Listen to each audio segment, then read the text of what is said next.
suicídios. Lições Bíblicas Adultos. Lição 13: A batalha espiritual e as armas do crente. A paz do Senhor. Nesta semana vamos fazer um resumo da lição 13, a última do trimestre. A batalha espiritual e as armas do crente. O preparo espiritual do crente para a batalha. Conhecendo o campo da batalha espiritual. As armas espirituais indispensáveis ao crente.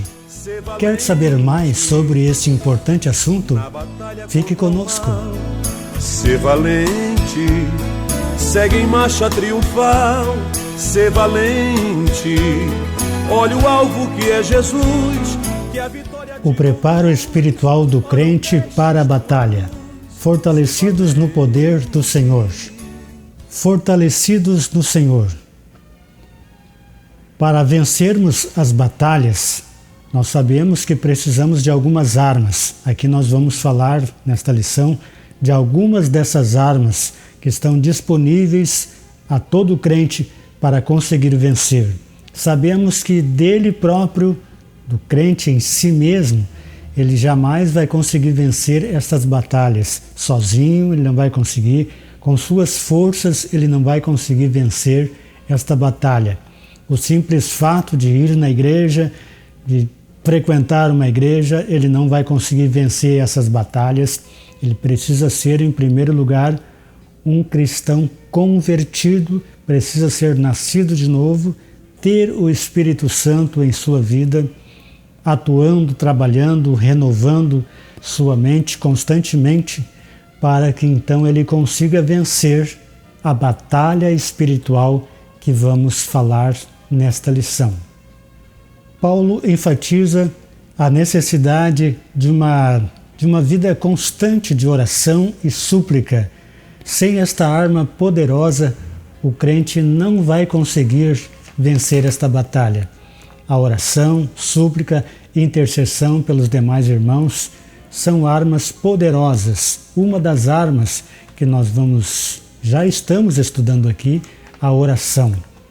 Por mais de oração que a pessoa seja, ela não deve se descuidar nenhum momento da oração.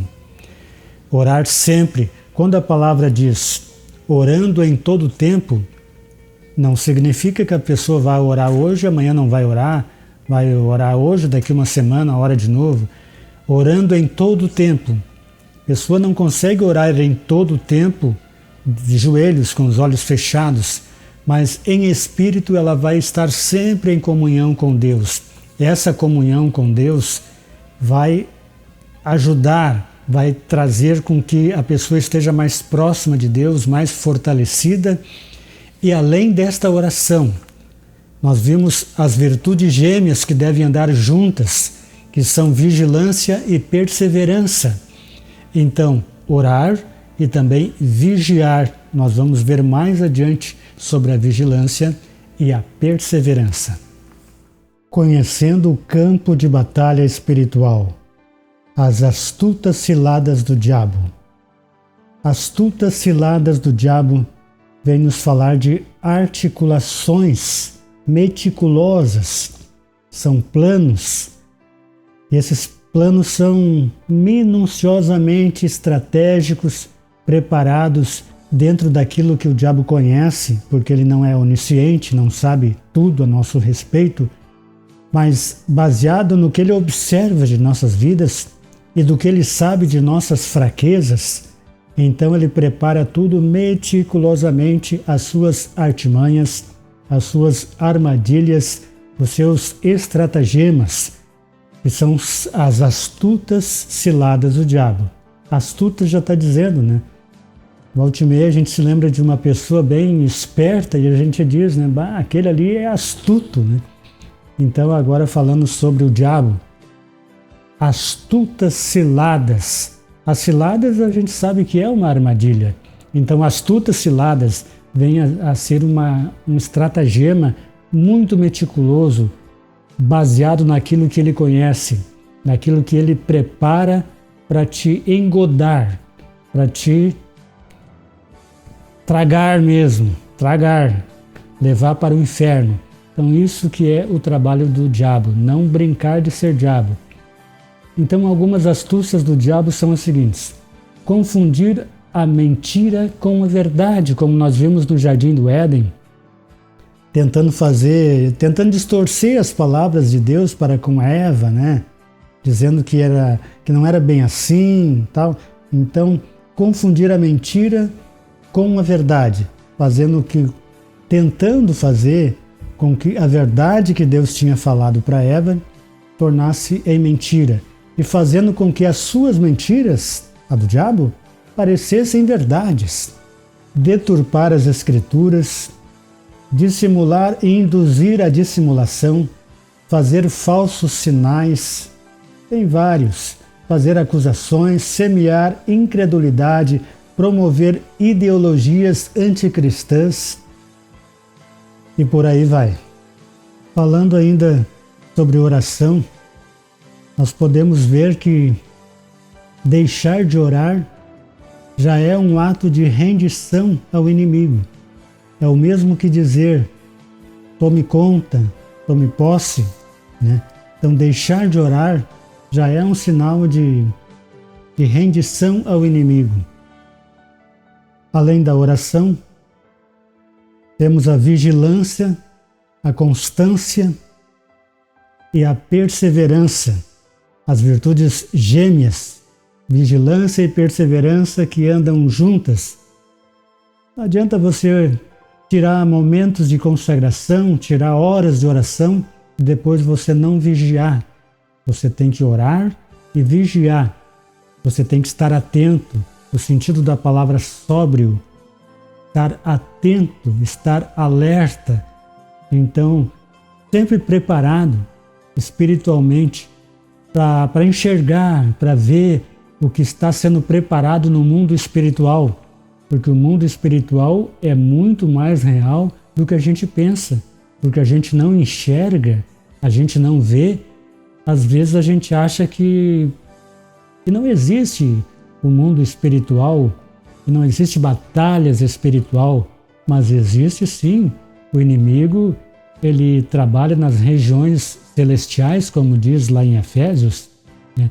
E essas regiões celestiais não é o céu, não é o céu. O Senhor está no céu, os escolhidos estão no céu, os anjos estão nos céus, os anjos do Senhor. Então nós podemos entender que numa atmosfera invisível existe uma batalha de anjos caídos, de anjos que foram expulsos por Deus, né? E agora são arqui-inimigos de Deus que trabalham constantemente para derrubar o povo de Deus. Tentou se igualar a Deus, tentou manipular o trono de Deus, não conseguiu, foi expulso do céu e agora tenta com o seu povo de todas as formas, né? E a gente sabe que, como diz um hino antigo, que ele vem de sapatinho de algodão, sapatinho de algodão, é como quem vem por trás assim para dar o bote, né? Então se vier de chifre, de vermelho, de rabo, de garfo, a gente vai identificar logo que é o inimigo, que é Satanás, né? Então vem de formas fazendo ciladas astutas, ou astutas ciladas, de forma que a gente pode até não perceber se não estiver atento, se não estiver sóbrio, se não estiver com a mente voltada para as coisas de Deus. Também outra coisa importante, que nós vamos ver ainda mais adiante, mas já posso citar agora, cheios da palavra, e assim podemos ter a renovação da nossa mente pela palavra de Deus. Tudo são armas. Nós vamos ver mais adiante essas armas. E essa questão da oração é tão interessante que o apóstolo Paulo, o nível do apóstolo Paulo, a espiritualidade do apóstolo Paulo, que nós sabemos que era um homem de oração, de consagração, e ele pediu oração. O apóstolo Paulo pediu oração. E a gente analisando esse pedido de Paulo, a gente vê que não existem super-homens na igreja. Não existem super-mulheres na igreja. Existem sim pessoas que precisam de intercessão, umas pelas outras para que possam vencer as batalhas. Nós vimos também que o inimigo de nossas almas ele já está vencido. Ele foi vencido por ocasião da morte de Jesus, depois pela ressurreição de Jesus, ele foi vencido. Quem deixaram o sepulcro? Não fomos nós, Senhor. Foi um anjo iluminado. Anjo? Surgiu depois que a terra tremeu. Senhor, foi aterrorizante. Eu e o hábito vinham no chão. Ficaram bêbados, isso sim. Pela ascensão de Jesus. Então são 3 fatores: morte de Jesus, ressurreição de Jesus, ascensão. Então esses fatores aí já levou Satanás à derrota. O trabalho de redenção do crente está pronto. Então quando nós falamos em astutas ciladas, nós vimos aqui registrado um pleonasmo, que é uma ideia de enriquecer o assunto com palavras semelhantes, né? Astutas ciladas. Ciladas é ciladas, né? Então a gente vê que astutas ciladas está incrementando ainda o texto para que a gente entenda que a coisa é profunda, que a coisa é existente, que existe um mundo espiritual maligno que a gente não enxerga. Falando sobre o pecado, não adianta só você orar, você vigiar, você ter uma constância. Há alguns momentos na vida do crente que ele precisa fazer uma decisão. E essa decisão é neste momento de batalha. Neste momento de batalha espiritual, é o momento que ele precisa fazer uma escolha. Se ele vai ou não pecar. É o momento da tentação. Nós vimos quando Jesus foi tentado no deserto pelo diabo por 3 vezes, fazer as pedras se transformar em pães, né? Era fazer com que Jesus usasse o seu poder para o benefício próprio. Jesus se atirar do alto do pináculo do templo para baixo era tentar a Deus e aceitar todas as glórias que o diabo dizia ser dele, para Jesus. Enfim, Jesus sempre combateu com a palavra. Ele sempre disse: está escrito. Então, por isso, há a necessidade de você conhecer a palavra de Deus. Você tirar tempo para ler e estudar a palavra de Deus. Nós vimos a oração, nós vimos a vigilância, a constância, a perseverança, e nós vimos agora a leitura, o estudo, o contato com a palavra de Deus, porque nela existe o poder de você vencer Satanás pela palavra. Quando a palavra nos diz que o Espírito Santo nos lembrará das coisas, tem gente que confunde. Acha que não precisa ler a Bíblia, acha que não precisa fazer um estudo, porque o Espírito Santo vai nos lembrar. Mas ele vai nos lembrar de alguma coisa que a gente leu, que a gente estudou, que a gente teve um contato. Como é que ele vai lembrar de alguma coisa que você não leu, você não estudou? É a mesma coisa no colégio. Como um aluno vai lembrar de alguma matéria que ele não estudou? Vai depender da sorte? Vai depender de Então ele precisa primeiro estudar, para depois então ele lembrar. E com Deus acontece a mesma coisa. Ele estudou, ele leu a palavra, e por isso muitos também confundem a questão de preparar um sermão, preparar um esboço e depois, eu larguei esse sermão aqui, Deus me dirigiu para outra palavra, para um outro assunto, né? Até larguei o sermão de lado, né? Larguei o sermão, larguei o esboço de lado, mas Deus foi usar ele num outro assunto que ele já tinha conhecimento, ele já tinha preparado em outra ocasião, às vezes até anos atrás, né? Como que Deus vai usar um vaso vazio? Então, há necessidade. Estou tirando mais tempo aqui para isso, porque a gente sabe que uma percentagem grande dos crentes não leem a Bíblia. Então, para vencer essas batalhas espirituais que são reais, há necessidade de todas essas coisas que falamos, e inclusive da leitura bíblica. Então nós vimos que essas ciladas são um truque do diabo para te enganar. Ele quer te surpreender. Ele mesmo oferece a bandeja e ele mesmo depois te acusa de ter praticado o pecado. Então, quando vier a tentação, ser tentado não é pecado, mas no momento que vier a tentação, você tem a escolha ou de pecar ou de não pecar. Então cabe a você escolher, na hora da tentação, você estar firme na palavra, estar firme na oração, você estar em comunhão com Deus para vencer, para suportar as tentações e optar por não praticar. E quando falamos em pecar, não estamos falando só em coisas da carne.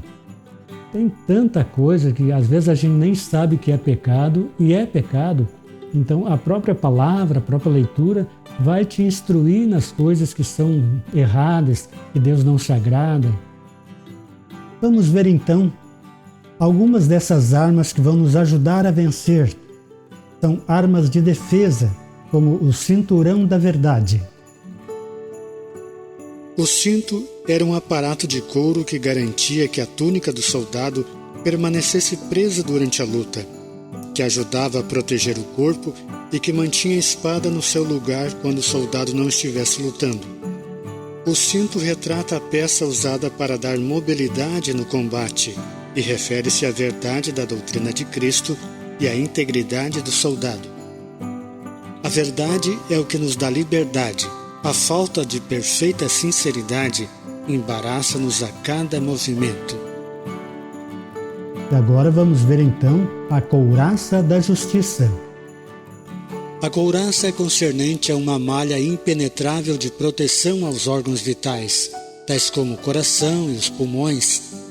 A couraça cobria o corpo do pescoço até as coxas e consistia de duas partes, uma cobrindo a frente e a outra as costas. Couraça refere-se à justiça de Cristo, à vida santa e à retidão moral do soldado. Sem essa proteção, não é possível defender-se das acusações de Satanás. Vamos ver os pés calçados no Evangelho. Era uma meia bota do legionário romano, confeccionada em couro, deixava os dedos dos pés livres, tinha solas cravejadas para dar estabilidade e era fixada nos calcanhares e nas canelas com tiras de couro. Refere-se à firmeza que o Evangelho proporciona e à prontidão do soldado em testemunhar de Cristo. Portanto, precisamos manter bem amarradas nossas botas do Evangelho de Cristo, a palavra da cruz, que é o poder de Deus. Continuando então o nosso estudo, vamos ver o escudo da fé. Longo e retangular, feito de madeira e couro, e às vezes com uma armação de ferro. Ele media aproximadamente 1,30 m de altura e 66 centímetros de largura e protegia o corpo inteiro dos dardos incendiários. Refere-se à fé inabalável em Deus que extingue a eficácia das calúnias, dúvidas e rebeliões disparadas pelo diabo. A fé é tudo em todos em qualquer momento de tentação. A couraça protege os órgãos vitais, mas com o escudo revertemos qualquer ataque. E agora o capacete da salvação. Pesado e resistente, fabricado com bronze ou ferro, servia de proteção para a cabeça e apenas um machado ou um martelo poderia rachá-lo. Refere-se à certeza da salvação que já recebemos em Cristo e à convicção da plena salvação no derradeiro dia. Considerava-se que a mente do crente é o maior campo de batalha da guerra espiritual. Deste modo, a salvação protege nossa mente dos ataques inimigos. O conflito contra o reino das trevas. Nós vimos que não é contra carne e sangue. Isso indica que não é contra pessoas. Há tanta gente na igreja lutando, pessoa contra pessoa, irmão contra irmão, irmã contra irmão, e enfim. E nós vimos que não é isso. nós vemos que a nossa batalha é espiritual, é contra as hostes do mal mesmo, né? Contra Satanás, contra o diabo, contra os anjos caídos. Então, essa é a nossa grande luta. As agências das potestades do ar. Paulo identifica as forças do mal que marcham contra a igreja como principados, potestades, príncipes das trevas deste século e hostes espirituais da maldade. Esses seres são caracterizados por 3 aspectos. Eles são poderosos, não podemos negar nem subestimar o seu poder, ainda que limitado, mas quando Deus fez o anjo, Ele fez de muita glória, Ele fez perfeito e com poder. Então eles são poderosos. Os títulos principados e potestades indicam poder, primazia, autoridade para agir, príncipe das trevas, são líderes de anjos decaídos e sob o comando do diabo exercem domínio. Eles são malignos. Esses agentes formam as hostes espirituais da maldade. Refere-se a demônios que empregam seu poder destrutivamente para o mal. Eles são astutos, são cheios de sutilezas e maquinam a queda da igreja. Então não podemos brincar, irmãos.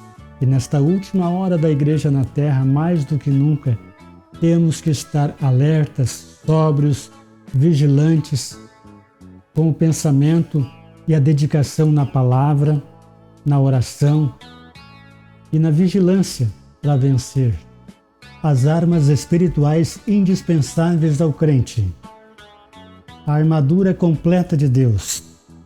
Quando a palavra diz que é para nos revestir de toda a armadura, se nós já estamos vestidos, isso nos remete ao fato que nós precisamos ainda nos revestir, nos vestir mais, nos preparar mais de toda a armadura. Isto vem a ser alguma coisa que Deus tem preparado para nós, à nossa disposição. Por isso diz, revestidos de toda a armadura, porque existe um preparo de Deus, existe uma solução, existe subsídios para a nossa vida espiritual.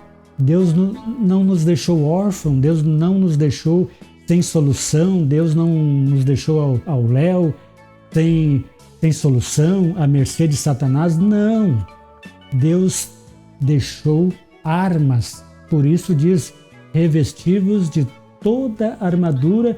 Isto significa que nós temos um armamento completo à nossa disposição, mas nós temos que tomar posse.